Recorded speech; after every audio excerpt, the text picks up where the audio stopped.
In this lesson, we're going to learn about significant figures. When students first learn about significant figures in chemistry or physics class, you always think it's like the most useless thing in the world and just a big waste of time. Most people hate significant figures when they first learn them. The problem is, the one group of people who don't hate significant figures are teachers, which love them. And teachers also, it seems, love to take points off of tests when people don't get their significant figures quite right. So no matter what stage you are in learning chemistry or physics, even if you're in the middle of the year, it's a great help to refresh significant figures. Because there are plenty of points that can be earned on homework assignments and quizzes and lab reports by brushing up on this very important topic. The other thing is significant figures just aren't that hard when you really spend a little bit of time practicing it. One of the most difficult things about significant figures, I think, is that students just don't really understand what they're for, what the purpose of them is. Well, here, let me show you. Here's an example. Let's imagine that we want to do a pretty simple calculation. We want to take 62 divided by 41. We plug this into our calculator and we get a really ugly answer. The answer that we get, that the calculator is going to spit out, is going to be 1.512195122. How's that for an ugly answer? Now, here's the thing. You obviously don't want to put this whole thing down on your sheet, so you're going to ask your teacher, how many numbers do we need to round it to? Well, that's the thing about significant figures. If you understand significant figures, you don't need to ask your teacher that question, because the answer to that question, how many numbers do we round it to, is already answered by the numbers you divided in the first place. Let me show you what I mean. I'll give you a demonstration first, and then I'll explain the details. 62 has two significant figures in it, a 6 and a 2. Two significant figures.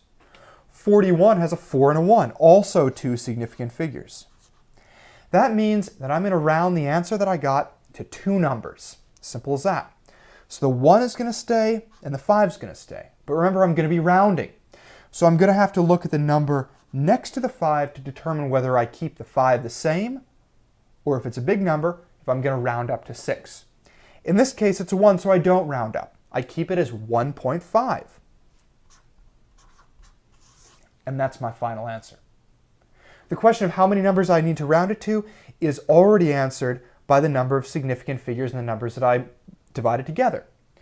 Now, the question you may ask is, how did I know that there were two significant figures in the 62 and the 41? The answer is pretty simple.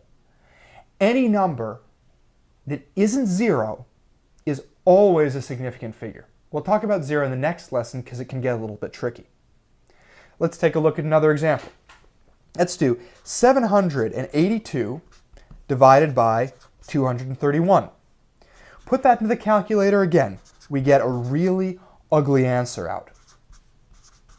3.385 blah, blah, blah. I don't want to put that whole thing on my sheet either. So I look at the numbers that I divided together. How many significant figures in 782? Well, none of them are 0, so 3 significant figures here. They're all significant. 231, none of them are 0. 3 significant figures here. What does that mean? It means that I'm going to round my answer to 3 significant figures. This is going to stay, this is going to stay, and this is going to stay. As before, I'm rounding, so I look at the number to the right of this 8.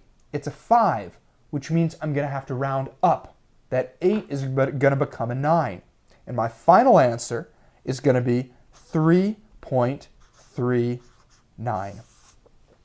Again, it's 3.39 because that 5 there makes me round the 8 up. Let's go one more example. 1219 divided by 3462. Another pretty ugly number. 0.352109. How many numbers do I round it to?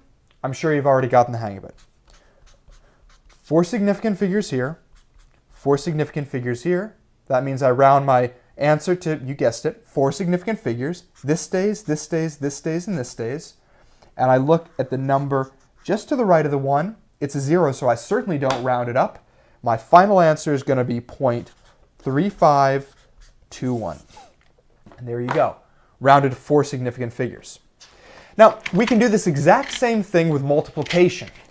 All we have to do is round, and then we add a couple zeros if we need to. Let me show you what I mean. When I take 56 and multiply it by 28, the answer that I get is 1,568.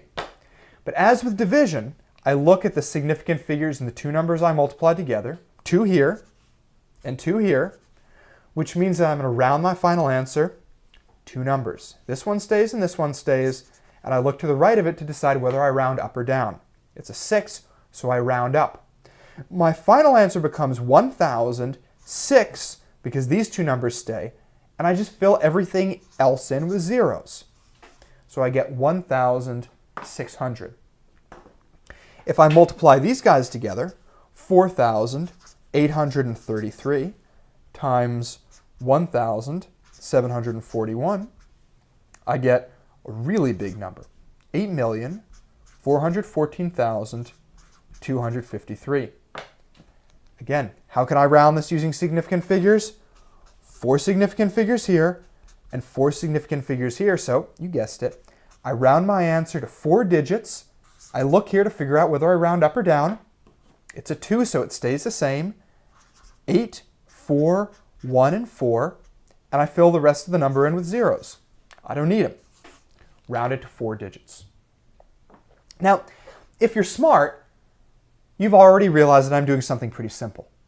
All the numbers that I've been multiplying together or dividing have the same number of significant figures. So maybe you're asking yourself, okay, this seems easy enough, but what would I do if I had to multiply together or divide 2 numbers that didn't have the same number of significant figures? What if, like, for example, one had 5 and one had 2?